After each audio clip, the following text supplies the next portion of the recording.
Assalamualaikum warahmatullahi wabarakatuh.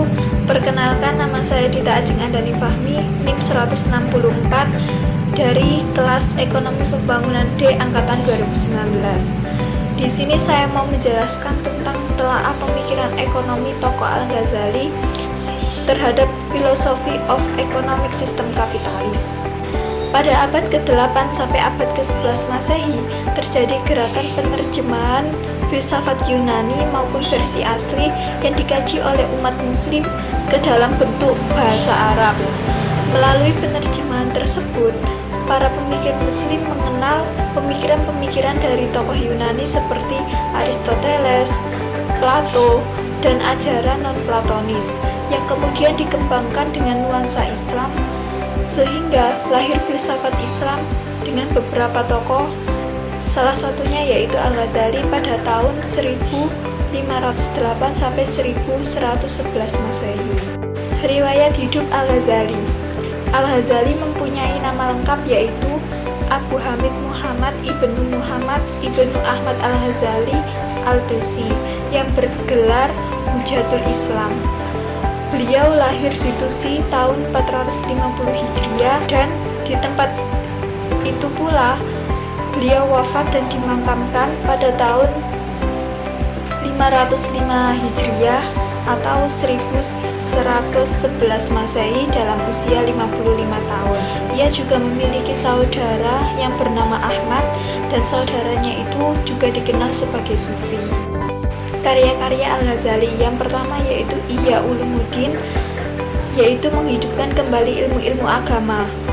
Sebuah kitab yang ditulis untuk memulihkan keseimbangan dan keselarasan antara dimensi eksoterik dan eksoterik Islam.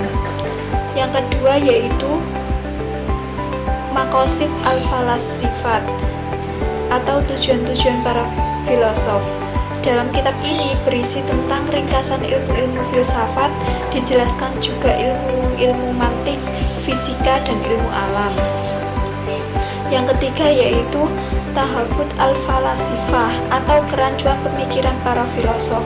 Dalam kitab ini, Al-Ghazali mengemukakan tentang pertentangan atau kontradiksi yang ada dalam ajaran filsafat, baik pada masa klasik maupun filsafat yang dikembangkan oleh filosof muslim seperti Ibnu Sina dan Al-Farabi.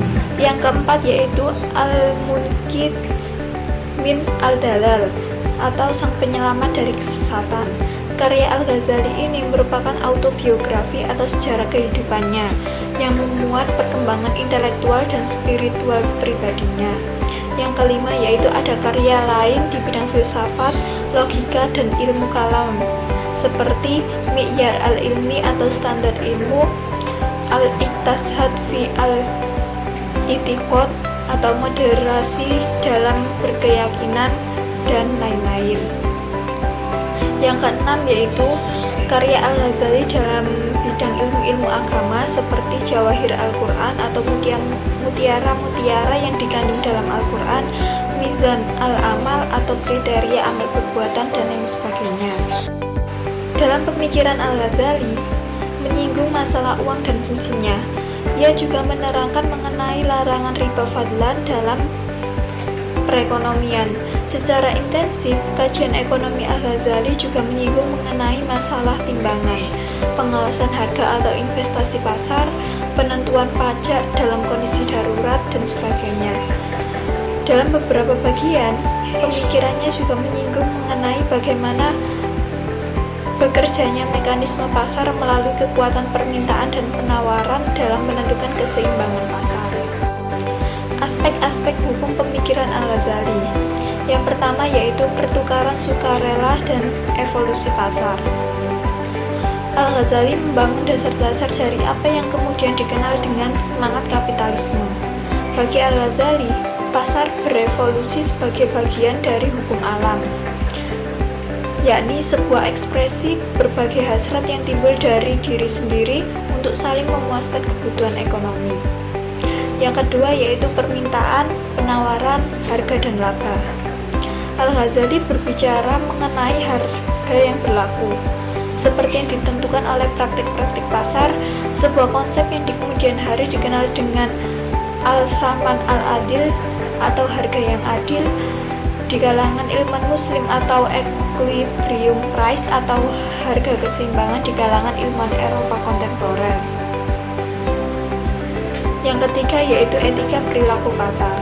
Dalam pandangan Al-Ghazali, pasar harus berjalan dengan bebas dan bersih dari segala bentuk penipuan. Perilaku para pelaku pasar harus mencerminkan kebajikan, yaitu memberikan sesuatu tambahan di samping keuntungan material bagi orang yang melakukan transaksi. Yang keempat yaitu aktivitas produksi. Al-Ghazali memberikan pendapat sangat besar ketika menggambarkan aktivitas produksi dalam sebuah masyarakat, termasuk hierarki dan karakteristiknya. Yang kelima yaitu barter dan evolusi uang. Dalam ekonomi barter, transaksi hanya terjadi bila kedua belah pihak mempunyai kebutuhan sekaligus. Pihak pertama membutuhkan barang, pihak kedua juga membutuhkan barang. Al-Ghazali berpendapat dalam ekonomi barter sekalipun yang dibutuhkan sebagai alat ukur nilai suatu barang adalah uang. Ekonomi kapitalis. Dalam sistem kapitalis, Tuhan dipensiunkan. Hal ini direfleksikan dalam konsep laissez-faire dan invisible hand, seperti yang dikemukakan oleh Adam Smith. Karena peran Tuhan ditiadakan, semua hal diserahkan kepada individu. Akibatnya dalam sistem kapitalis, kepemilikan individu menjadi absolut. Norma-norma yang dibangun berdasarkan pada individualisme. Setiap barang dianggap baik selama barang tersebut memiliki nilai jual. Tidak ada batasan atau norma yang jelas. Baik dan buruk diserahkan kepada individu masing-masing. Ekonomi kapitalisme mempunyai beberapa prinsip dasar, yaitu yang pertama, kebebasan memiliki harta secara perorangan. Setiap individu dapat memiliki harta secara perorangan, membeli dan menjual hartanya menurut yang dikendakinya. Yang kedua yaitu kebebasan ekonomi dan persaingan. Setiap individu berhak untuk mendirikan dan mengelola perusahaan yang diinginkannya. Falsafah ekonomi Islam secara umum dapat dilihat dalam surat Al-Mutaffifin ayat 1-6.